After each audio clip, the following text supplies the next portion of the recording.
Cool. Awesome. Well, welcome everybody. I'm super excited to have you all here today. My name is Wesley Smith. I go by Wes, and no, Mel is not my sister, even though there is a resemblance there. I serve as the Regional Red Cross Club Coordinator for the region. I recently took this position for the aims and goals to increase the Red Cross clubs across our area. I've been working alongside Melody and Eli. With them comes Kobe and just about everybody else in this entire room. And our goal mainly is to increase the membership and hours through the Red Cross clubs. And we're going to kind of go ahead and share, how we can do that through the Red Cross clubs. Once again, thank you for coming. We have people from all over the region who are going to share their experiences and share what we can do as a club. And we'll go ahead and jump right into it and kind of go over the basics of a Red Cross club with Eli.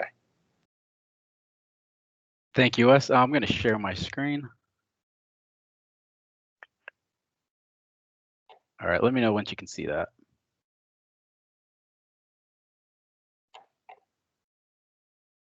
Yep. We can see it. Okay, perfect. All right, so, sorry, give me 1 second. Let me pull it up over here. Okay. All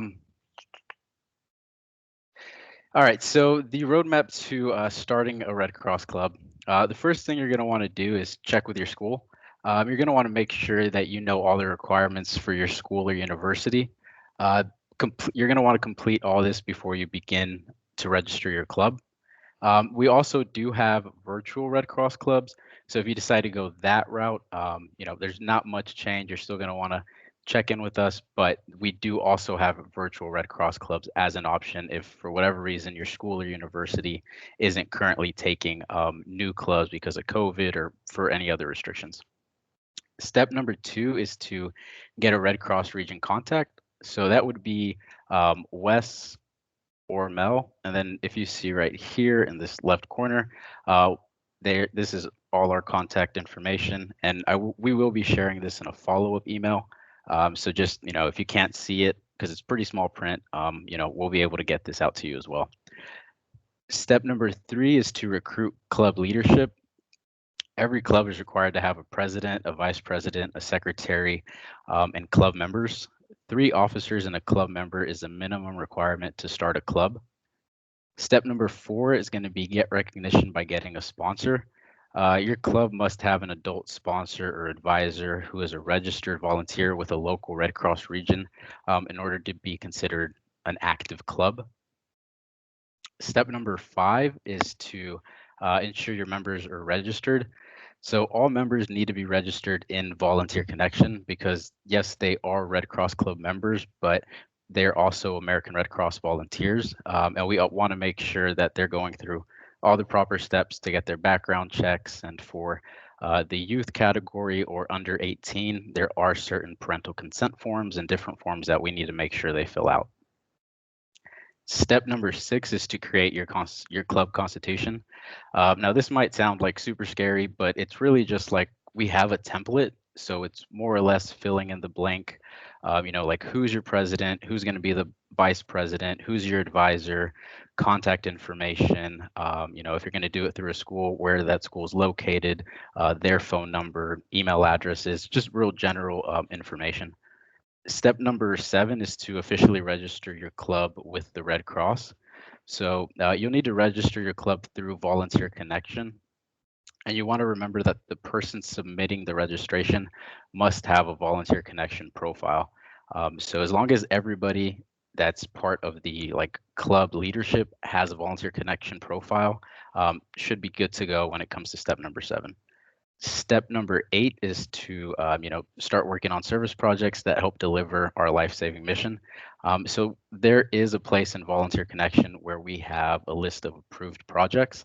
I'll drop that in the chat, but I'm going to pass it over to Becca so she can talk a little bit more about what is Volunteer Connection and how to enter your hours. Thank you. So yes, Volunteer Connection is something you will continue to hear about, and it's basically our volunteer management system that we use. Each one of your club members will need to be registered in Volunteer Connection. And since we don't have a ton of time right now, I'm not going to get into the actual how-to log your hours. You'll get some how-to videos and a follow-up email. But what I am going to emphasize right now is just how important it is to track those hours. So it might seem like a small thing to some people, or like it's not super important, but if there's anything I want you to remember, it's just how crucial these hours are to our organization. It helps us tell our story to the communities we serve, to our partners, and to some really important funders. It's also a workforce planning strategy. Our mission is growing, it's not shrinking, and we need to understand where and how our volunteers are serving so we can accurately plan for the future and ensure we're continuing to meet our clients' needs. And it also helps us retain our workforce. When we understand the volume and kind of volunteer work they're supporting and being supported by, we can better understand what our colleagues need and get them that support. So with all that being said, tracking the hours for each individual club member is so important, and we'll never stop bringing it up unless, if you're perfect at entering your hours, then we'll stop bringing it up. So if you want us off your back, then we recommend you build this into your club structure from the very beginning and just have that kind of set in place so it's, it becomes a lighter and lighter lift the more that people, get used to it and are consistent with it.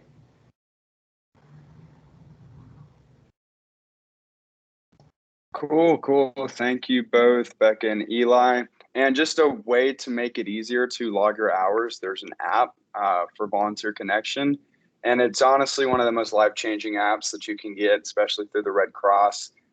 There's just about 9 boxes with everything you would ever need. So in order to log your hours, just click on the log hours box and it'll get you set up right then and there instead of having to go through your computer. So I'll send that link post of the conference just to get you all the app on your phones. But before we introduce our next speaker, there it is. Yep, that's what the app looks like. It's just called Volunteer Connection. It's through the Red Cross.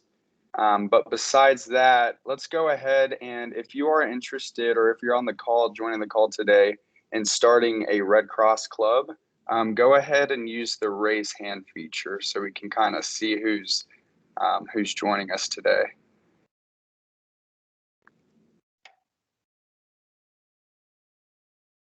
Awesome. Alexandra, Michaela, cool. Rosalie, cool. Aria, cool. Awesome. Glad to have you all here. Our goal that I'll kind of go over at the end is just to increase membership by a one-on-one basis. So the fact that we're able to have 4 in this call is just outstanding. But yeah, let's go ahead and kick it to Kobe. You guys can lower your hands if you'd like. Kobe's one of the most influential people that I think I've met, especially in this organization. And I'm excited to hear what she has to say for you all. I don't know about influential. I'm just still thrilled that the Volunteer Connection app is life-changing. I think that's incredible. That's the best news I've heard in forever.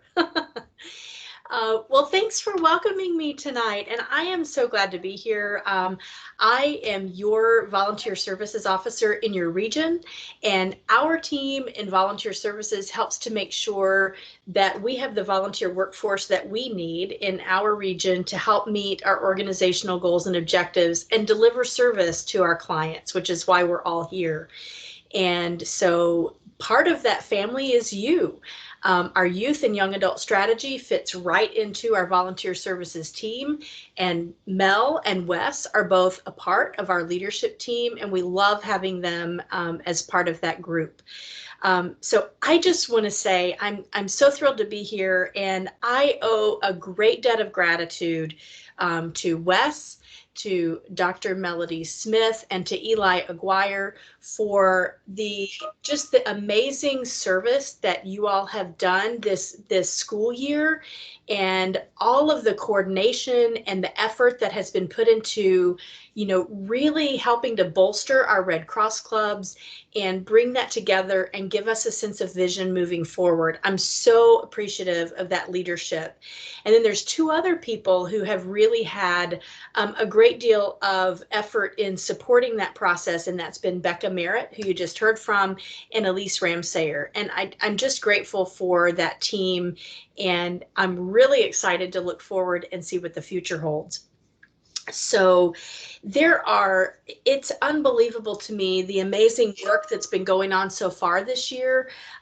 Just a few examples, and I'm almost hesitant to even call out any examples because I'm going to forget many of the other great work that has happened, but just two really quick examples that have happened very recently.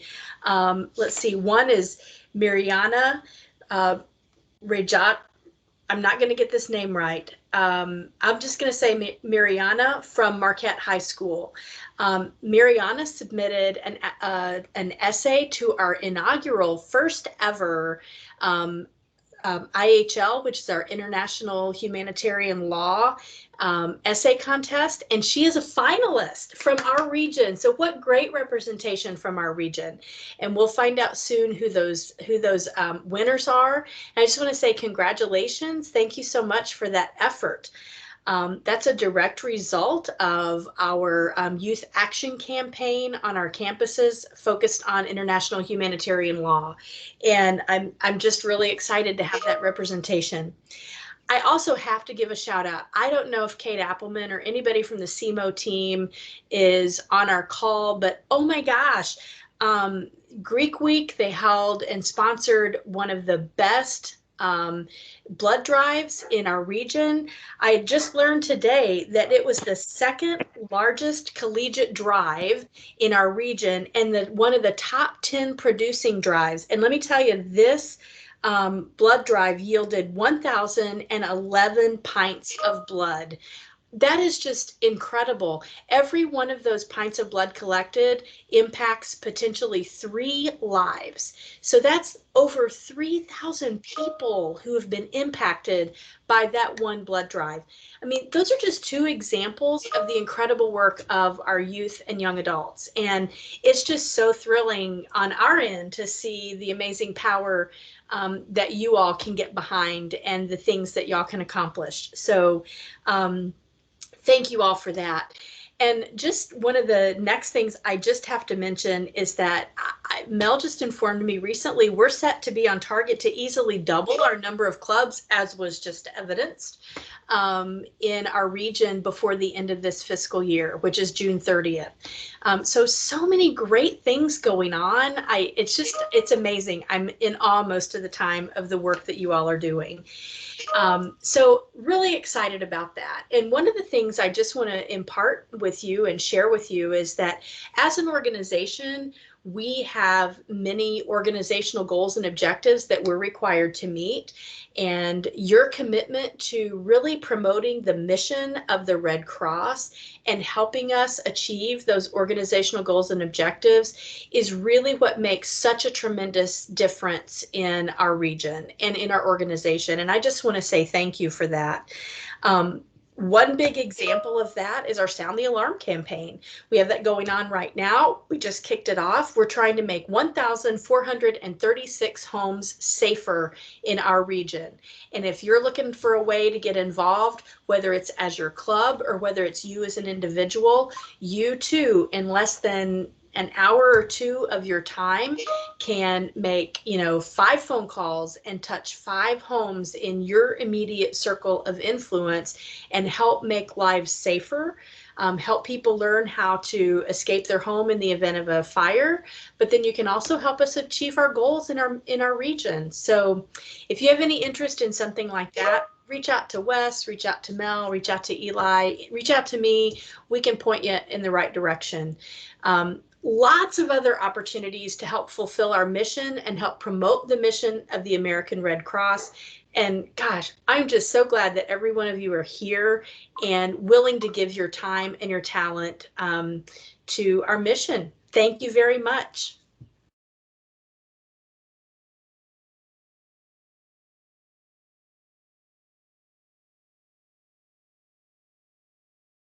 Awesome. Thank you, Kobe. Yeah, like she said, we're super excited to have you all here. It's been something that we've been working on for the past few months, and this is like the day that after today, we have no idea what we're going to do. So really, it's on you all to kind of help us push you forward.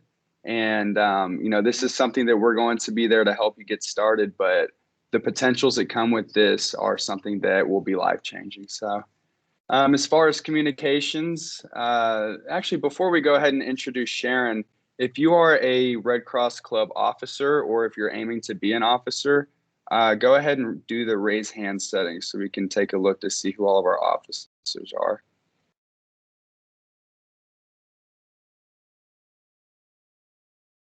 Nice. Wow.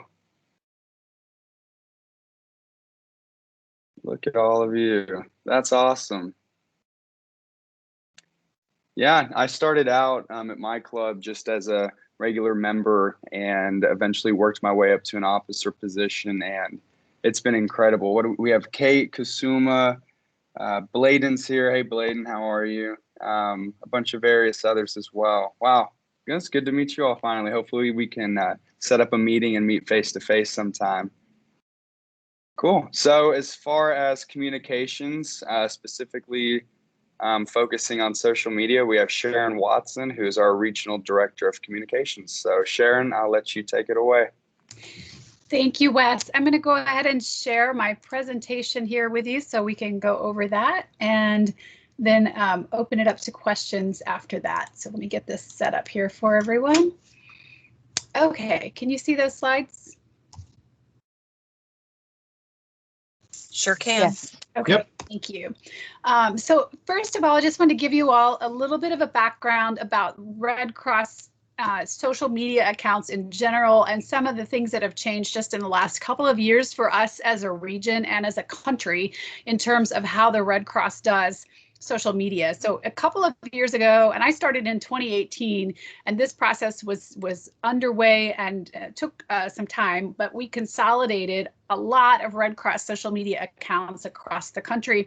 And for example, in Missouri and in Arkansas, many of the chapters at the local levels had multiple accounts. Sometimes they had one for the chapters, sometimes they had one for disaster, another one for blood, different lines of business and things like that. So the national strategy was basically to consolidate all of these accounts because in some cases we had employees who had started an account, left the organization, there was no way to access the account, couldn't get into it because we didn't have the passwords. Same thing would happen when volunteers started a social media account in a particular community.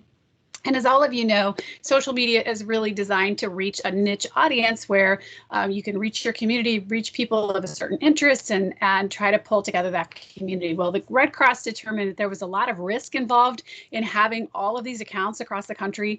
Some of them had hundreds of accounts within one state. So the goal was to consolidate the accounts, bring them under the Red Cross communications team in each state, and make sure that there was someone there that was going to be able to access the account, transition it to other teams as they left and went to other locations to take a new position or something like that. So as a result, we have now, each state has an account for Facebook, Twitter, and Instagram. We are looking at adding LinkedIn here soon, so we'll be putting that out there here in the next month or two. And these are the approved Red Cross branded social media accounts that have been given to the region. We also have national headquarters accounts as well. So the one thing that I wanted to talk to everybody about today is that we know there are Red Cross social media clubs, and so we want to get into kind of how we need to handle that going forward. So the only approved accounts that the Red Cross has given us the ability to have from a national standpoint that are branded Red Cross are Facebook, Instagram, Twitter, LinkedIn. TikTok is not one of them yet. The national account has one, and they are basically using it as a pilot to test it out to see if that's something that they want to allow the regions to do in the future, and perhaps they will. We don't know exactly what's going to happen on that. So that means that Red Cross clubs should not have their own separate accounts. We know that some do, and so that's what we want to talk about next. And all of the guidance for this in terms of Red Cross social media is on this link here, and feel free, Mel, if you can, or if somebody else can, to drop that link into the chat as I'm talking, because there's a lot of great information on there. So let me talk about next steps. So youth clubs can create private Facebook groups and private Instagram groups. Now, I know the challenge with these is that that would be more of a communication tool among people who are already part of it. And as a marketing tool, it wouldn't necessarily help you to get more people involved. So what we're asking is that you use our social media accounts, and we'll talk about how that would work. So any Red Cross account that's outside of these approved regional ones or private ones, outside of those private ones that you can set up, as the first bullet mentions, would need to be taken down, because National is actually constantly looking for social media accounts that don't fit within the guidelines. So what we'd like to do is we recognize you have these accounts out there, is to basically do what the transition that National did when we were asked to consolidate our accounts, and that is to use your accounts for the next 6 weeks, but during that time, transition your audience over to the Instagram accounts of the Missouri page or the Arkansas, depending on which state you're in. What we would then do is on June 1st, after you've had several weeks of getting people to transition to look to these other accounts for Red Cross Club information, is we would have you then delete those accounts and post your content on our pages. Now, how would that happen?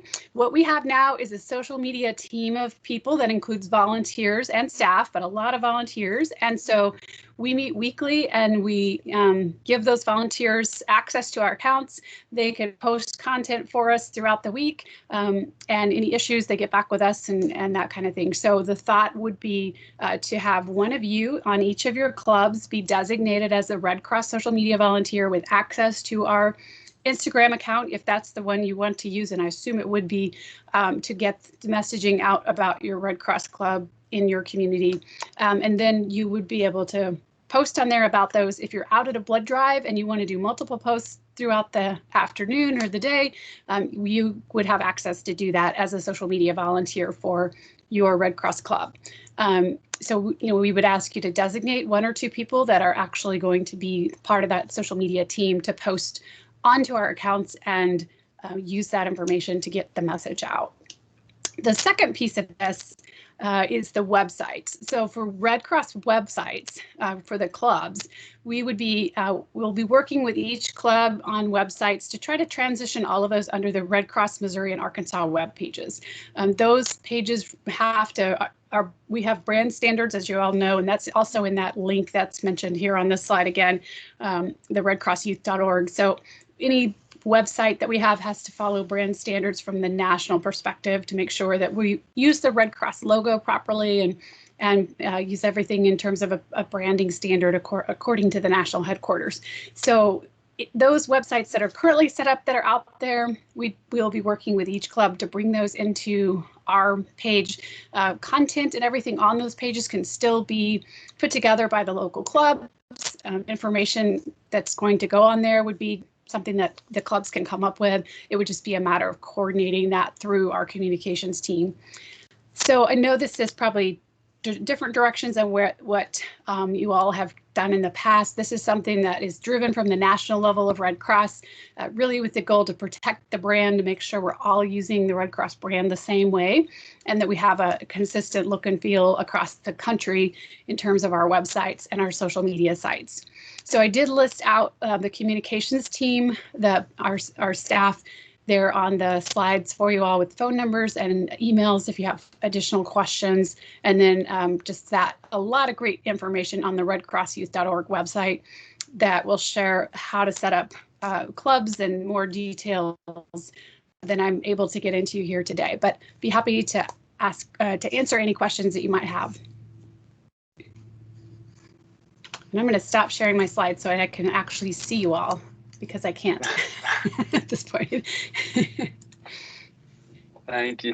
Yeah, so we're excited for that. As far as the Instagram pages and the Facebook pages, a really good way of communicating to others in the group. I noticed that a few people might not have access to the chat. So if we're going to go ahead and enter a Q&A session, Mel, would you like to take it? Sure. So since all of you can't see the chat, let's do this.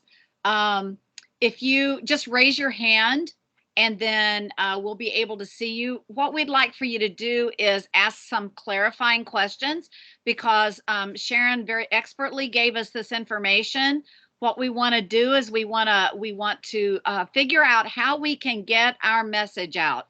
Well, there are 3 people on this call, Sharon, Joe, and Angie Springs, if she's still here, who can help us get our message out. So what questions would you have for this team? It's such an honor to have them with us.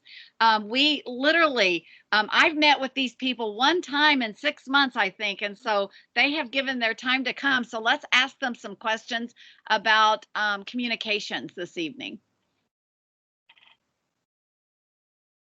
Wes, did you have any questions that were sent in early? I know we had asked for some.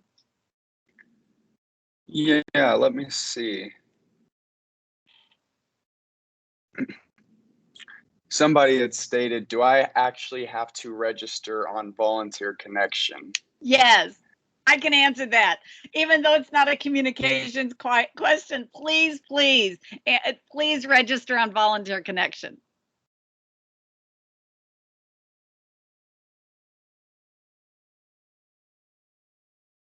So I have a question. Oh, Kate has one, then I'll go. Sure. Kate? It's kind of a question, kind of like an idea. I know how there is Instagram accounts or different accounts for each state, but could we have one for our region too, like as Missouri and Arkansas region as a whole? And that way that could be kind of like the regional roundup in a way, where you're able to like showcase like events to everyone. Because I mean, not everybody from the Arkansas page will follow the Missouri page. Not everybody from the Missouri page will follow the Arkansas page. So by having like the cumulative one, being able to like actually see the different ideas going across all organizations and actually seeing like how everyone's doing. Would that be something that you guys could do? It's possible. We when we set these up, we initially looked at the audience, and we find that the assumption is that the people in Arkansas may not want to see feed information about Missouri, and vice versa, just because, as you know, state boundaries, we tend to be very proud of whatever state we live in. So we might not, as an audience out there unrelated to Red Cross, might not be looking for information across state lines. So we really, and one of the big issues that first came up when we merged all of these accounts into the state pages was chapters were really concerned that if I live in Pine Bluff and somebody else lives in Jonesboro, will they really care what's going on across the state, even from one city to another? So we were hoping to try to bring at least the state of Arkansas all together and in our efforts, and then the state of Missouri all together in our efforts. So we have talked about that for certain accounts, and we are actually looking at that for the LinkedIn account because it's more of a business audience, and we're hoping to be able to bring that into one account for Missouri and Arkansas. You know, it's something we could look at down the road, but for right now, we're still for Facebook, Twitter, and Instagram, we still have them separate just because of that idea that the audiences are very different. And what we've done in our research, when we pull statistics from each page, is we find that very different things happen on the Missouri page as far as followers and interests than the Arkansas page. So just because of that, we at this point feel like it's best to keep them separate. I can certainly understand the idea and the question between trying to pull them together as a merged concept in that idea. So Sharon, if I could piggyback on Kate, so is there a way we could do our Red Cross Club? One of our what we're trying to do is we're trying to connect, engage, and recognize. So in terms of if we were to narrow down just to the Red Cross Club, youth and young adult group, and eventually our young professionals, the group that comprises that, is there a possibility we could have that as a joint? Because we are really trying to connect the clubs through as MOAR rather than Missouri and Arkansas. Is there maybe a solution there we could look for just for Red Cross clubs? One of the things that we've started doing more on the Missouri and Arkansas pages is posting content, the same content on both pages. So if we have something going on in Missouri that is Missouri specific, we will still post it on Arkansas just to see, because it's still Red Cross. So as far as Red Cross clubs, if we were to, are you basically saying if you're an Arkansas club, you have access to the Missouri account and you can post on that account as well, same content, but you're basically posting the same information on both accounts? So that we become MOAR Red Cross Club emphasis. Yes, I mean, we could do that as long for now, with the separate accounts, we would just be posting the same content on each account. So yes, that would be possible. Okay, thank you. Mm-hmm. I had sent in a question that said, what are some ways you would ask us to share our stories? And somebody else has their hand up too. We want to share our stories. We want to recognize, we want to give shout outs. We want to share our successes, and we'd love to know how to do that. Are you, for the Red Cross clubs, are you asking Yes. me that? Okay, yes. Anybody and any of your team. Yes, thank you. Yes. Certainly, one of the things that we can do is share stories with media, pitch stories to media to say that, this Red Cross Club is doing this neat thing in this community. So that's something that we can do. We also have a place on our website where we can share stories that can be then pushed out on social media. And of course, social media is the big one. And that one is, generally the one that gets the most attention and has the broader reach. So media, web, and social. Joe and Angie, feel free to jump in if I missed anything.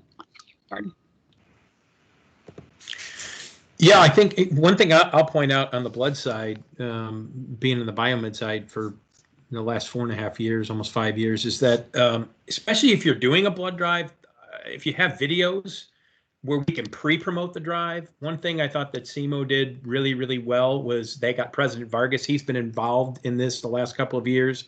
And he put together a video. If it's the students doing it, I think would be great. If you have different steps you have to take somebody through the process of what a blood drive looks like.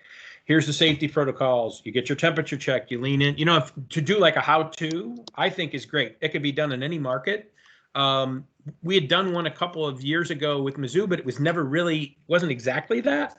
But I think those are good ways where it shows the student leaders sort of being involved in that. If you could send that clip to us, that's something that we can share on all of our platforms. I think that's really good. And videos, I think most people know if you're in social, videos are going to get more engagement than something that doesn't have a picture or video on it. Videos more so than even pictures. So that's a great way to do it. If somebody wants to, share a story, hey, meet one of the student leaders and talk about what's going on, talk about the different things that are happening within the drive. I mean, really, there's a lot of different ideas you can go to. I mean, we'll take whatever you have. We just have to make sure that it's, that you're for our branding. I keep going back to that. Sharon will probably stop me on this too, as well, as just making sure that you're wearing sort of just solid colors, that you're not. I just did a video project last week where we had to make sure when we were interviewing student leaders, there couldn't be any branding on there. We had to make sure that it's up, but we can go over that stuff with you. So whatever ideas you have, hey, bring them. We can certainly set up time to talk more and more about this, but I think those would be great because it shows you in action, our student leaders in action and what they're doing, and you do such a great job. I think it'd be great to spotlight some of that. Yeah, perfect. Great question. I see that Bladen has his hand up. So Bladen, do you have a question? Yes, if I can figure out how to get unmuted. Can y'all hear me? Yes. Yeah. All right. So I'm Bladen from University of Arkansas Red Cross Club. I just had a question. I joined a little bit late. I apologize if this has already been covered. But what is the motive behind consolidating things like Instagram and just the social media pages and ways to spread the word about drives and get new volunteers as opposed to expanding our reach? It's really driven by the national headquarters with the desire to be able to have a better handle on all of the accounts that are out there that are pushing Red Cross messaging, and to make sure that where we know what accounts exist and that there aren't just a number of accounts that we don't have any way to track, or in the future, as people change and volunteers change or staff moves on, that there's no way to actually figure out how to get into those accounts and manage those. And Red Cross did a study that really looked at the risk to the organization and looked at how many negative posts were out on so many of these websites, or not websites, social media accounts, where there was actually no one monitoring that anymore. It was just an old account. So the worry from the Red Cross level at the national level was that this really puts the organization at risk, because you have, obviously someone could hack into that account if nobody's watching it, put all kinds of negative things on it. Things go viral very quickly these days, and just there's a lack of awareness sometimes if something's sitting out there until it's too late to fix it. So trying to rein in all of these accounts, I recognize totally, and we had a discussion earlier today, how difficult it is, because social media obviously is the marketing tool of where we are in the world today, and but we want to open up our accounts to be that marketing tool to you all by putting in place a way for you to have somebody on our team that posts freely as a trained social media volunteer on our accounts, to use that account to get the messaging out. And unfortunately, that's the direction that we have to go at this point. And I say unfortunately because I know it limits us in how we can do it. However, there is very solid reasoning behind the national headquarters decision to do it, which is just to get rid of all of that risk. And because you can imagine, if there were in some states as many as 200 social media accounts floating around that all had Red Cross tied to them, and any one person trying to monitor that, it would be impossible. But they had no awareness of who owned a lot of those accounts. So it was just a matter of trying to get a better handle on the brand. And the brand of the Red Cross is a well-recognized brand. And certainly a lot of effort goes into protecting that brand on a daily basis across the country. Sharon, I was just going to mention that probably about 2013, we discovered that we had a Twitter account in Northwest Missouri for the Red Cross office. And the person that had set that up was no longer with us, very long gone. And it was actually hacked. It was then they were tweeting out in Russian, and the process to try to get that shut down took months. So you can just see that a little account from Northwest Missouri, it doesn't matter. So to have the controls behind that, and to know that this is what our media watches as well. So that's why I think it is so important to we're able to keep a state by state basis in Arkansas and in Missouri, and our media markets watch these accounts as well to pick up news stories. So they may pick up something even that we haven't sent a press release out or that we've pitched. So that's why it's important to us, I would think, to keep 2 states, but again, to mirror that content like we do from time to time. I would just add too, we want to make sure on the biomed side that we're giving the right messaging. And for example, if you're doing a blood drive and you're low on appointments, you're trying to get people, and you start saying, hey, help the Red Cross in an emergency need. We may not have an emergency need for all blood types. It might be an urgent or critical. And each one of those words means something different as far as what our inventory is. So that's something to be mindful as too. We've had some problems in the past. I can tell you, just with account managers setting up their own Facebook pages and putting these things on there and using the wrong messaging. And I've had to, be the police and basically call. I get a nasty call to me saying, your person in your region's got that up there. Get that down right away. I make the call and say, please take that page down in a very nice way. But it's, again, we just want to make sure that, as Sharon said, our brand is number 2 or 3 in the world. So, you've got that backing. So you've got, that sort of whole thing with great power comes great responsibility, that old saying. That's really what it is. We want to make sure we protect that. But at the same time, we want to make sure that we give you access to platform. May not be exactly the way you want it, but it is going to be a platform, and we want to move this forward. So, let's see where we can take it within those parameters. Awesome. Mel, do you have your hand raised? I did, Sharon, and Joe and Angie. First of all, thank you for being here with us because this is important information.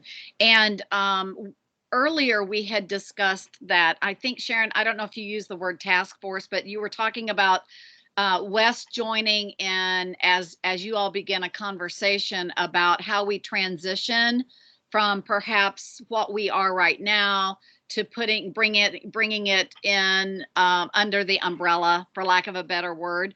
So I just wanted the Red Cross Club members to know that Wes is going to be sitting at the table they invited him to sit at the table to try to figure out the smoothest transition model and the most palatable model, the best one that will still get done what we need to get done as Red Cross Club members.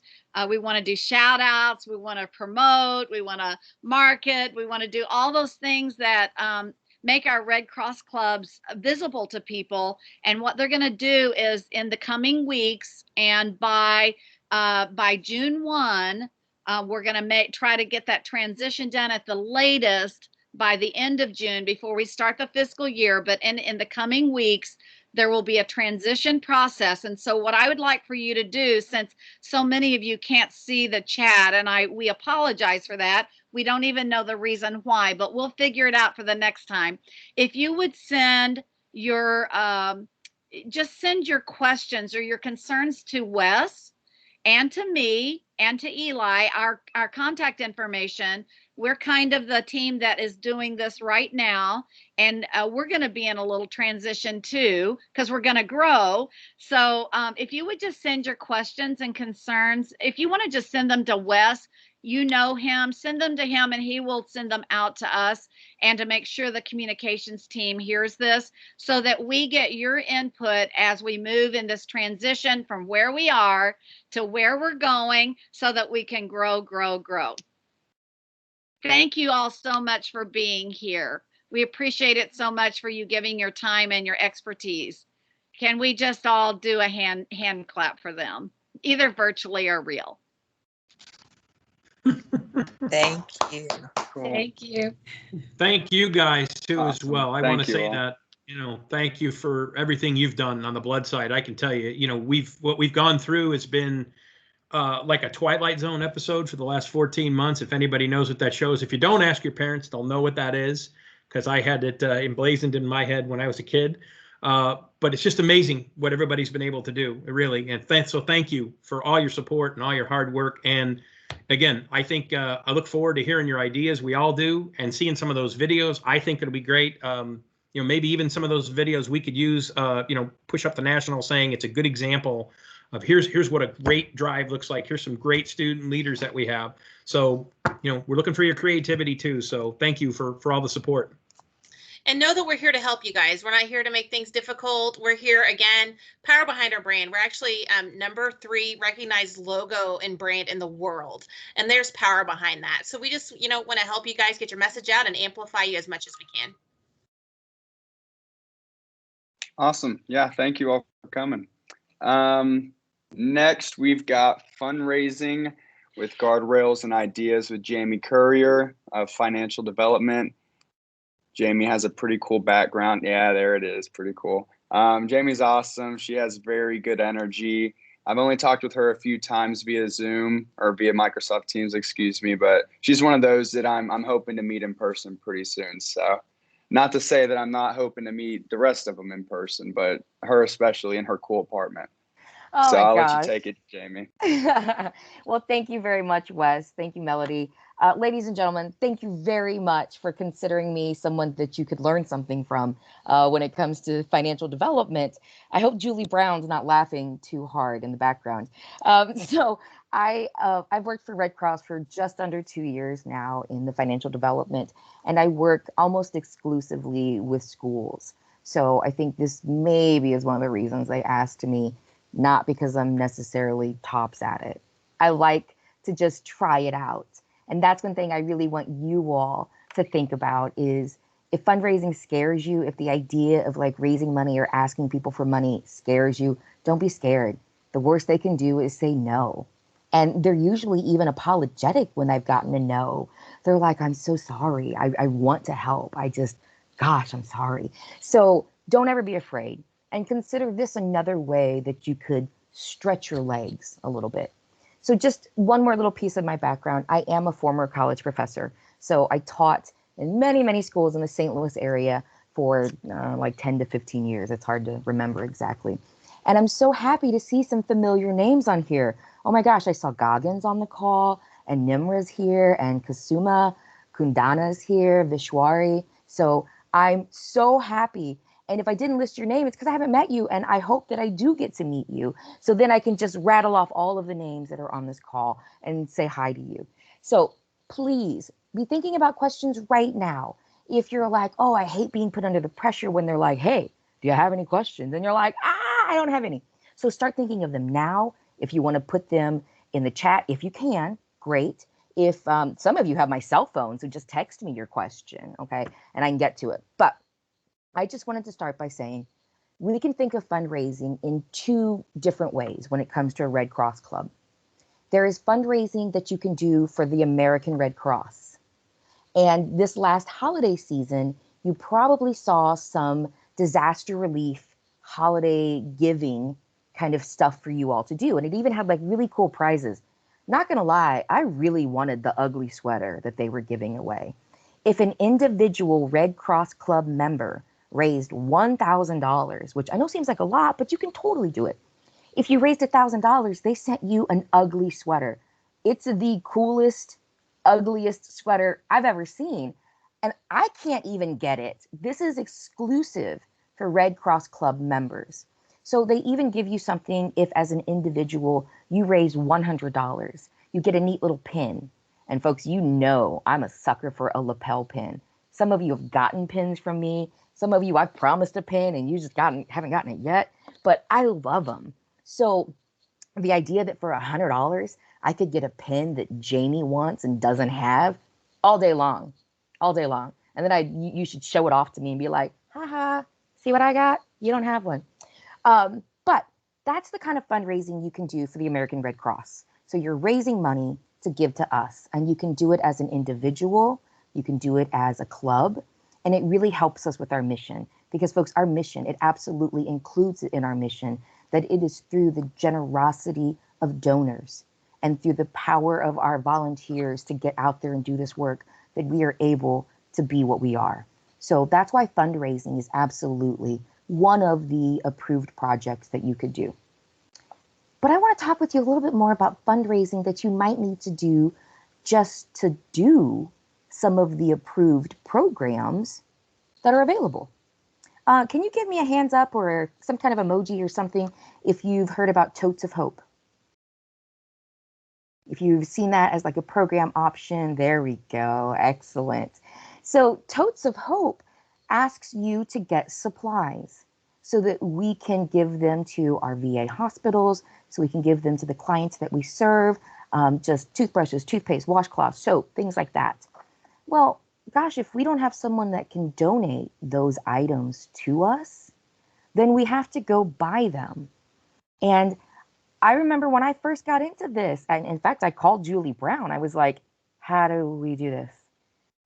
Since I work in financial development, I know that we have relationships with Walmart and gosh, the rest of them just flew out of my head. Anheuser-Busch, Enterprise, we've got all of these big corporate relationships, Schnucks, but I can't go tap on them for that. So I was like, how do clubs do this? Oh my gosh. So luckily, Julie Brown had so much experience with this, especially with the University of Arkansas.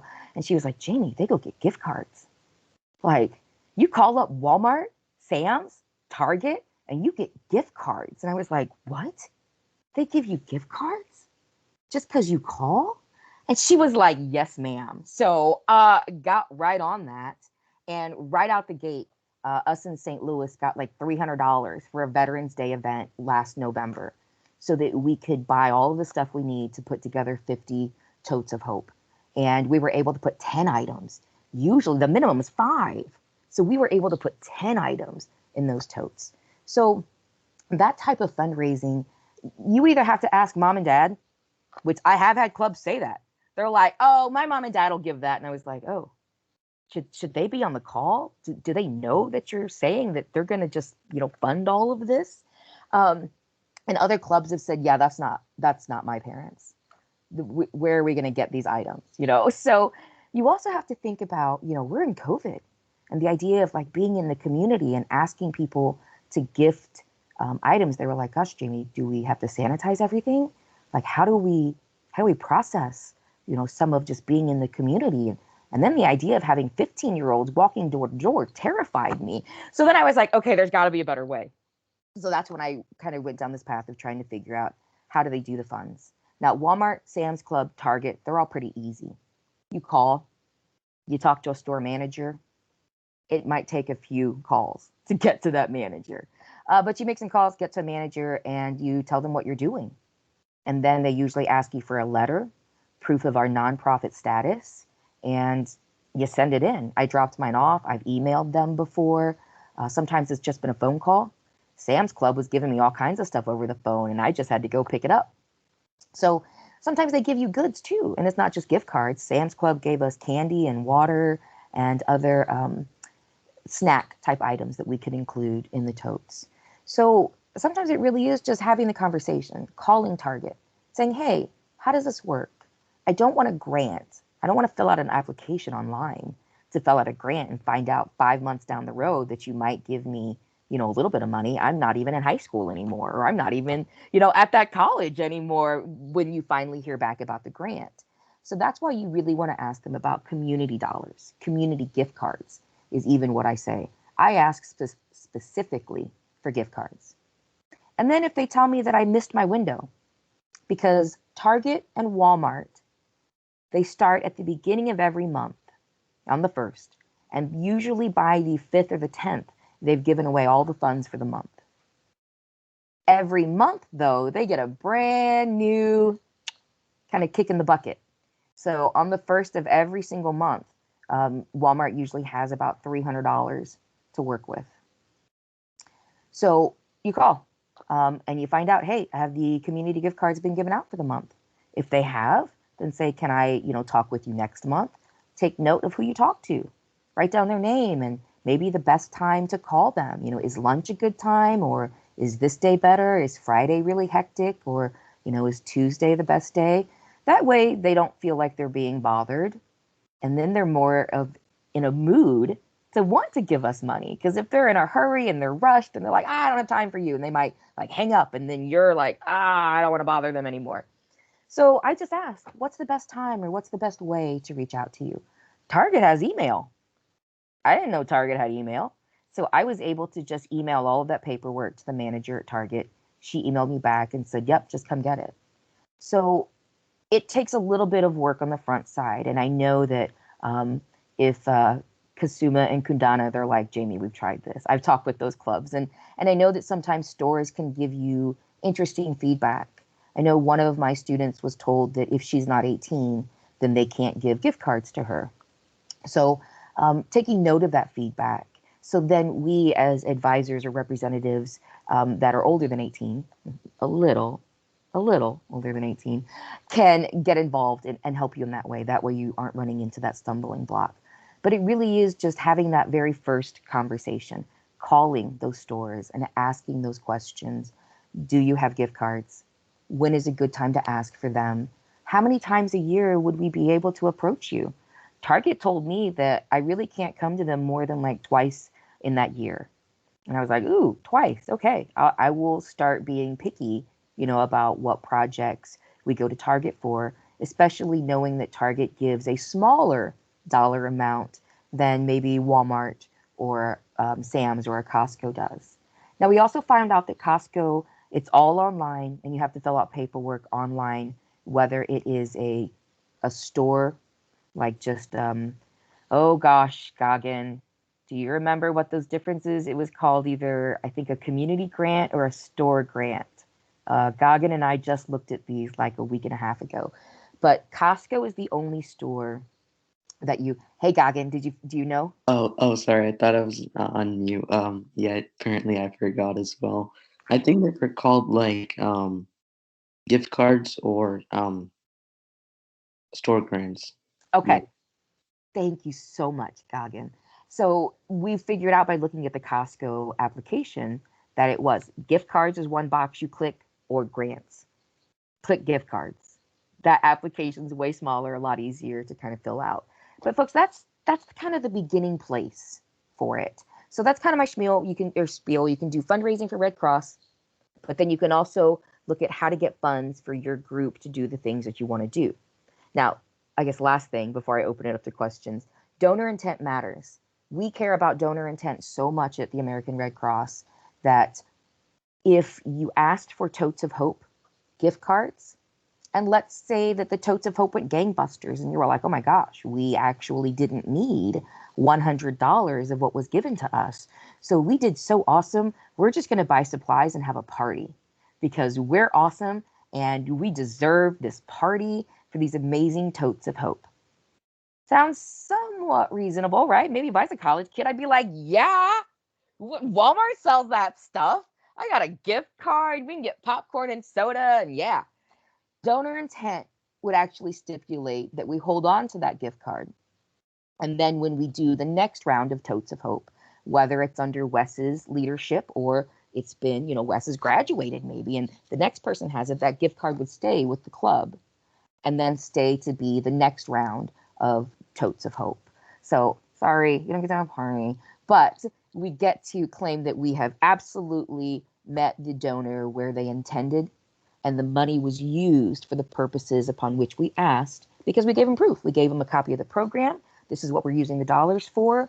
So it's just for that accountability, because like they mentioned in the communication department, our reputation is bigger than any one individual on this call. So we do everything we can to protect that reputation, and donor intent and honoring donor intent is absolutely part of that reputation as well. So serious part's over. Do we have any questions? I'd love to hear any questions or concerns, or just like, hey, Jamie, this is what we did to get money and we got like oodles of it.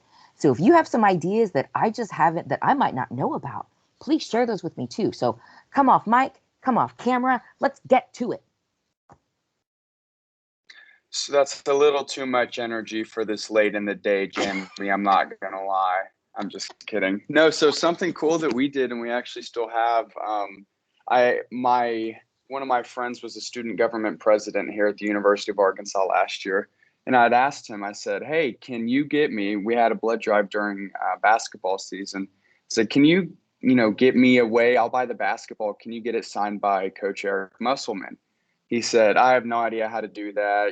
Good luck. I've never heard of somebody doing that." So what I did is I just went to the athletic department website at the U of A, and I emailed everybody that looked like they would know how to get it.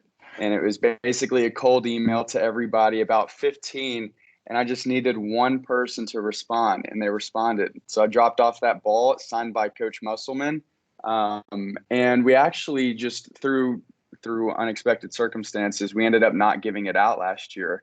Still have it in my room, and honestly, it was one of the best decisions to not give it out, because last year we were all right in basketball, but this year we made it to the Elite Eight, and I'm pretty sure we made it down to the Final Four, if I can't forget. So now that basketball is worth a lot more, and more people are going to see that and be like, in the future blood drive that we give it away, might it be at our May drive, or it might be next year's drive whenever hopefully we're national champions. That's one of those things that it's like, yeah, hold on to it, because even if it is a gift card or something, you're going to want to use it at a later time. Absolutely. So that's one of great. to the point to where actually my friend went to grad school at KU, and he called me one day. I haven't talked to him in forever. He called me, said, "Hey, how'd you get your hands on that basketball? I need to get one here at KU." And I was like, "Oh, funny how that works out." Wes, I love Jamie, that. That's a great idea. I think also some key words, I always try to take key takeaways from each group. And I think our key takeaway here is donor intent, that we always think about what did we say to the donor when we presented our, whatever it was, whether we're raising money for the organization, and then being awarded with either a pin or an ugly sweater or whatever that is. But always when we are fundraising, and this isn't just for Red Cross, anytime we are fundraising for anything, and especially for Red Cross, it is donor intent. Whatever we say to the donor, then we then have to turn around and reciprocate what we said by doing what we said we would do. So I think that's a key takeaway I had too. And so I put in my notes, number one kind of fundraising is for the organization. Could you unpack that a little more for us and give us some ideas? You probably gave us great ideas, but I think we might want to unpack that a little more, please. Yeah, so as far as fundraising for American Red Cross, we have many, many amazing things that we do. So whether we're responding to a disaster, because there are different disasters, Arkansas might deal with a little bit of flooding in parts of that area. So that's a disaster that we definitely respond to. And in those disaster moments, we reach out and we're like, hey, we need support. There are certain levels of fundraisers disasters that are already funded, okay, by American Red Cross. But once it reaches a certain other level, then we have to ask for support. We reach out to partners, we reach out to the community, we reach out to schools. We're like, will you do a fundraiser, a change for change, anything so that we can get more people on the ground, get more supplies, get more, meals to be able to feed, because the American Red Cross does not wait for the money to come in to respond for the disaster. We spend the money to respond to the disaster and hope, pray, do everything we can that our donors will meet us, okay, when we've already spent the money. So we don't wait. And that's the other reason why when a disaster hits, we kind of get right to the fundraising piece of it, because we know it's also a small window. So that's some of the fundraising that a club could do, that doesn't necessarily have to be planned for all year. When a disaster hits in your backyard, then you activate fundraising. Then you activate either some third-party agreements. Wes, I think the University of Arkansas did like a restaurant roundup. Was that right? Or was that another? That might have been another. I'm sorry, that was Missouri. That was Missouri Science and Technology that did a restaurant roundup. So they just asked restaurants to round up the purchases, and then they donated that money to a response. So there are lots of different ways during a disaster for a Red Cross club to do some things that maybe I can't do as a fundraiser for American Red Cross, but you can do as a youth, as a young adult with American Red Cross. Now, we also have planned things. This last year, we replaced our blood scales. We're finishing up replacing all of those blood scales. So just in the St. Louis area, we replaced 259 blood scales at $1,700 a piece. So that's a pretty decent number. So we asked schools to help us with one scale. So like a university right now is trying to help us buy one $1,700 scale. So it could be for something very specific, like a blood scale or like a disaster. But it could also be just general, we call where it's needed most. That is a category of giving because we don't really know where things are going to be needed. If it's needed in disaster because it's been such a horrific disaster year, then that's where it goes. But we've also had a troublesome blood year. We've done more COVID testing. We've done the convalescent plasma. So there have been costs there. We just started doing some sickle cell trait, non-diagnostic, but sickle cell trait testing on donations, which is also a cost. So there are lots of different things that the American Red Cross does to constantly innovate and to make sure that our technology is just up to speed where it needs to be. If our scales weren't right, then our donations aren't right. And we don't want that because every donation saves up to 3 lives. So if that donation isn't right, then those lives aren't being saved. So we do have big projects like that we're funding, as well as little things. I wouldn't say little, I didn't mean little things, but like something small, $1,700, like a scale, but also something huge like an innovation lab that University of Arkansas might care about. If University of Arkansas suddenly decided that technology was something they really wanted to invest in, then that's something that I'm certain us in FinDev would jump at the opportunity to be able to talk with someone over there. So that's the larger piece of fundraising for American Red Cross that sometimes clubs don't think about that. because it just feels like such a bigger lift maybe than what a high school or a college student might think they can do. But it's really not that big of a lift. If you can raise money for your own individual club projects, then you can certainly do it at a bigger scale for American Red Cross, which that's a really big feather in your cap. I mean, folks, I didn't do fundraising until I got to the Red Cross. And for me to be able to say that I've raised X amount of dollars and that I've successfully asked a foundation for money and was given money just based on my proposal, well, that makes you stand apart from other people, from other Red Crossers even. We see how many young people are on this call. So what can I do in my own club that maybe sets me apart from my other club members, because I want to find where my fit is in the Red Cross. And maybe that's with grant writing or foundations or doing some of that kind of research.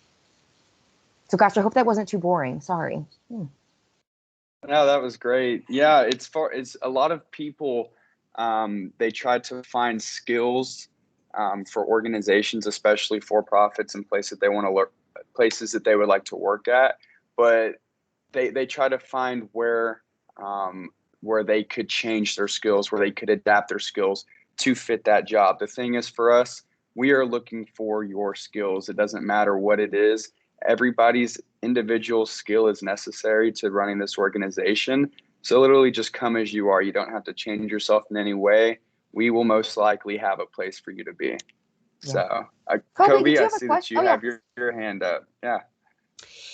Just a quick question, and I don't want to derail the conversation too much, but Jamie, you mentioned something, you floated over the words, but one of the things that I was hoping that you might talk about a little bit more, or if nothing else, just be able to say, hey, you're the go-to person, is, let's say a club is, they're brainstorming and they talk about what they want to do, and they want to do a car wash, or they want to do, the dining out, or, that Wes did, or whatever.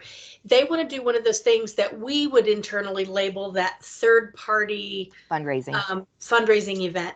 So, I'm about the protocol because I'm the guardrails person. So can you talk just a little bit about, we can't just, go off and say we're going to do this, and there's a little bit of protocol to that. So how might you address that?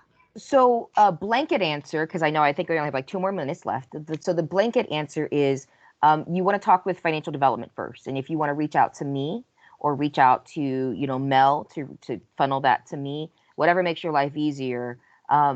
Because we do have to have conversations with national. So we have to loop someone else in, because I also don't get to just make that decision. So we bring in another, I'm trying to think what the title is, but someone that works in financial development, that their main focus is third party fundraising, because we do have fundraisers that focus on these individual areas, because we have 3 other ways, like a register roundup is another program, and this third-party fundraising is a way to raise money. So short answer is reach out to Mel. Let's talk about these ideas. She'll reach out to me, and then we run it up the flagpole. Because our organization is so large, because we care about protecting our reputation so much, that we get many levels of approval the further distance it moves from American Red Cross. So if it was just us doing it, then we probably wouldn't need these other approvals. But because we're relying on a Culver's or a Quickie Wash, to honor agreements, that's why everyone wants to be protected and have the contracts in place and the signatures in place, so that at the end of the fundraiser, everyone walks away knowing that they got what they expected to get, and donor intent was met, and that it's not something we're trying to walk back after the money has been given. So if there's ever been a third-party fundraiser, it has been approved, it's been vetted, and there's been a contract involved. It's hard for me to say with each individual case, and so sorry about that, because they're all wildly different. It really depends on the organization, what they're offering, because we also have statistics that say, hey, these don't really work. You're not going to really get the return on investment that makes it profitable for you to do that. And that's outside of my expertise. We get to call people up and say, hey, how well does a register roundup work at a gas station? And that's when they say, hey, we can absolutely let you know that. So we defer to those experts to say whether or not that's even going to get us dollars, because we also don't want someone to be upset that they did this for us and then it didn't drive traffic to their business or get people in the door like maybe that was anticipated as well. So, because there has to be mutual gain for, both sides usually. So thank you very much for that time. I'm right on time. So I hope I answered the bulk of the questions. Please feel free to reach out to me or Mel or Wes. I'm absolutely here for you. And thank you for the time. Thank you.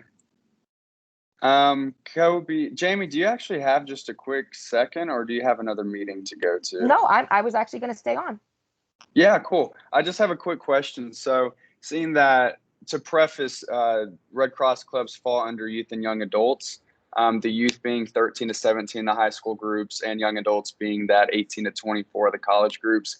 So whenever she was talking about calling mom and dad and all of that, it might have confused a little bit because we do have some college students here as well, but just wanted to preface to them that there are also Red Cross clubs in high schools. With that being said, 25% of the volunteer workforce fall under youth and young adult range. And so I'm wondering, will there ever be a possibility for the donor intent to go towards those Red Cross clubs, seeing as in, could I raise money so I could be able to buy the pizzas for my clubs and be able to get pens and do giveaways and stuff? Like, if that is their intent, and seeing that 25% of the volunteer workforce is us, shouldn't that be something that's looked into? Wes, I like the way you think, sir. And I'm glad that Kobe's on this call. I think that this would take some take a lot of time. Yeah. Because I think that you bring up a great point, sir. I mean, like, if, for example, we did a Facebook fundraiser and it went directly to the American Red Cross, which is fine. I think it was $150 or $200 or something like that. But if we went and had a fundraiser and said, this is to help us function, this is to help us buy the pizzas, this is to help us, and everything is lined up, the ducks are in a row, everything is put in the right place. I'm just wondering, if that's a possibility for clubs in the future. I need to run that up the flagpole. And I think it's going to really take some weighing in from probably the volunteer services side of the house, as well as financial development and probably even some regional leadership. Because I haven't been asked that question before. So Wes, I love that question. And Kobe, I guess we can tackle this and try to get an answer.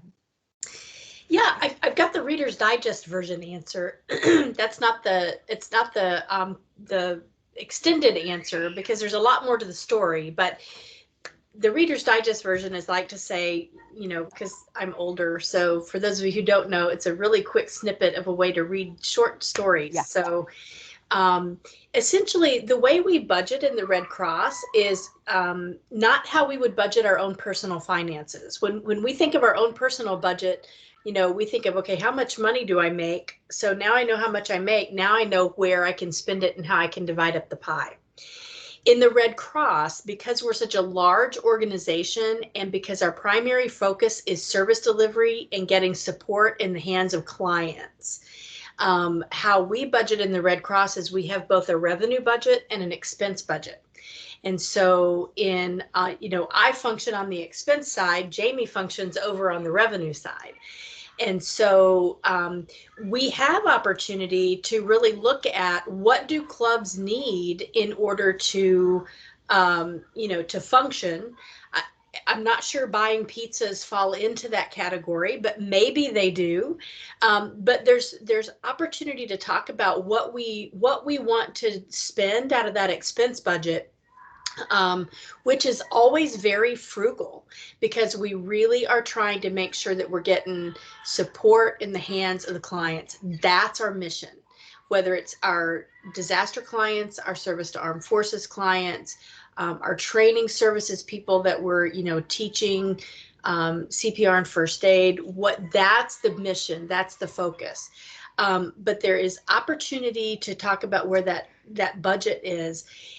There's a lot more behind the scenes in detail when it talks about, somebody wants to donate $200 to the University of Arkansas Club so they can buy pizzas for the year. That's a really hard thing to process, quite honestly. I'll just, shoot from the hip. There's not actually a way to process that gift if that's the specific thing that they want that to go to. As Jamie mentioned, our primary fundraising is really focused on trying to look at where is this dollar needed most, and that's really what we're looking at. But in the interest of time, I'm happy to sit down with you sometime, Wes, and go over that in more detail. Would love to teach you more about that process and engage you in that as we're building that budget in our department. Yeah, for sure. I would love to have that opportunity. I'm pretty sure the one thing, and that's how Jamie and I connected, the one thing that I just never could grasp a hold on in the fact of fundraising. And she had explained it the first time we had met, and I have a pretty good idea. But yeah, I mean, I would love to learn more about it as far as the expenses and revenue side too as well. So unless there are any other questions, Jamie, I think you killed it. So thank you for coming. Thanks, Thank Jamie. you. Well, I'll be hanging out in the background. Thank you. Cool. Yeah, and we're going to take this time if anybody needs to, take a break or take a couple minutes, 30 seconds to grab a drink, go ahead and do so. I just wanted to bounce off of what Jamie was saying in the fact of in fundraising, you can say that you have done things that arguably even other Red Cross Club members haven't done. Besides that, there are plenty of other opportunities as well. I took a 2-week trip down to New Orleans for a disaster response operation with the Red Cross. They paid for everything. It was one of the best leadership experiences of my life. And everybody was asking me, how did you score that? Who did you have to talk to get that? I signed up as a disaster volunteer about 3 days before, and they called me. And so it's almost available to everybody who can fit the criteria and whatnot. Besides that, recognition from Gail McGovern, lifeguard instructor training, board member status. There's plenty of opportunities for you to advance beyond your high school or college career by being a Red Cross Club member. It's kind of like the what's in it for you mindset. I mean, we're talking the entire time about how you can help us and how we can exemplify the image and mission of the Red Cross, but we haven't really been able to say like what we can do for you. So I just want to let you all know that there are plenty of opportunities, especially off campus, to gain leadership skills. And that's kind of what I'm aiming for you. As we build out our team for the Youth and Young Adult Leadership Group here in Missouri, Arkansas, we're going to be looking eventually for more and more people to join. And once we start growing, we're obviously going to need some more leadership in that position as well. Besides that, volunteer services, communications, all these positions are just opportunities that you can't really get unless you're a member of the Red Cross Club, and you really can't get from any other club on campus. So with that being said, we want to make sure to connect, engage, and recognize all of you and all the great things that you're doing. And with that, I would like to do kind of like a membership drive challenge to increase our goal to 100%. So by this time next year, we're hoping to have double the amount of Red Cross Club members in Missouri, Arkansas. So if realistically, if you're graduating, bring 2. But if you're going to stay here for next year, find somebody else to join the club with you. And in that case, we'll be able to increase and just kind of widen that highway of a moving Missouri, Arkansas Red Cross. With that being said, Mel, I'll let you go ahead and take this one. And see if we can't wrap it up.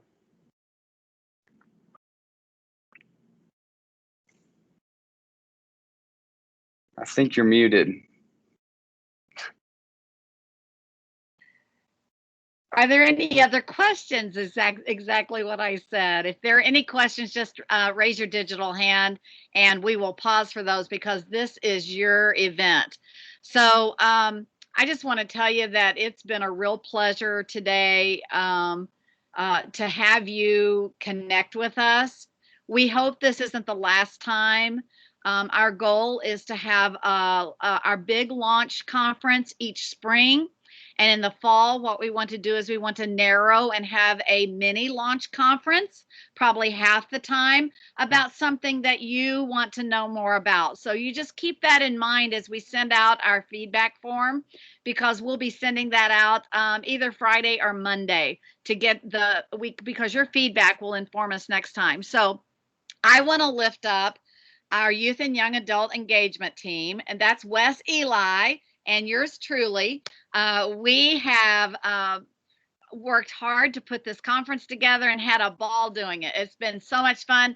It's the best work I've done in the 64 years I've been alive, I think. So there are the two guys who made it happen. Kobe has been our support. The volunteer services team has encouraged us. And so we've had a great time. We hope that this has been productive for you as well. Kobe, always you inspire us. So thank you. Eli, Becca, Sharon, and Jamie, thank you for teaching us today. And I'm going to do a hats off and salute to Wes for leading us and moderating the conference. And I'm going to officially deem Launch 21 a success. I'm one vote, but I have the microphone. So I'm just going to clap for the launch. You all made it happen. Thank you for attending. So here's some housekeeping items. If you will just watch for your inbox. And if we have the wrong emails, we will work on that. Just send Wes, Eli, and I, or one of us, the email that you want us to use, because we had some email issues and we want to make sure we correct that. You will get a feedback form. Now, some people call it evaluation forms at the end of the conference. That's not what this is about. This is feedback. We want you to guide the next sessions. So by giving us your feedback, it gives us an idea of what you want out of this time that you're investing for Red Cross clubs. So we want to be your support system. We will design to your wishes. In the open items sections that you will have a chance to know, put specifically questions and things that you want to know. If you have specific questions regarding some of the information today, let us know, and then we will connect you or your club with those experts. We brought in subject matter experts tonight, and we will connect you with those. We also plan, as part of our offering to you, Wes kind of said it, what's in it for you? You're joining Red Cross. Well, what's in it for you? Well, besides the leadership opportunities, we also want to offer some leadership maybe sessions. If you want to grow in your leadership skills, we want to offer some short sessions, breakout rooms, whatever you want to call it, to develop leadership. And we also want to offer you some career tips. So either one of those, we will try to put together in the future. You let us know what you need. We're going to make it happen. And that's what's in it for you, besides the fact that there's a reason we're doing what we do, and it's because we want to serve. We got into this, and we're here tonight together because we want to serve others. So thank you for serving. I want to start by saying that. Thank you for serving. Thank you for attending. And I believe tonight we did connect, engage, and we recognized a few people, or maybe a lot of people, and I think we met our goals. So upon our leaving, here's my call to action. Wes gave you the membership call to action. See if you can double your club membership. And then Wes and I are working on doubling the number of clubs, and we might push out a strategy for you to help us do that. But upon our leaving, here's my call to action. And I want to reference a quote by Dr. Martin Luther King, who said, and I want you to think about this and take this as your takeaway. Life's most persistent and urgent question is, what are you doing for others? So we wish you well. We'll see you next time. And in the meantime, we will see you at our monthly updates for Red Cross clubs. Thank you for attending. Have a great evening, and we will see you the next time. Bye, friends. Great job, everybody. Thank you. Thanks, Wes. Thanks, Eli. Thanks, Kobe. Thanks, team. Well, thank you. Thank you. Thank you all. Wes, Talk to you later. Thank you. Thank you. Have a good evening. Thanks for attending, You too. Yvonne. Okay. Thanks, Zenia. Thank you.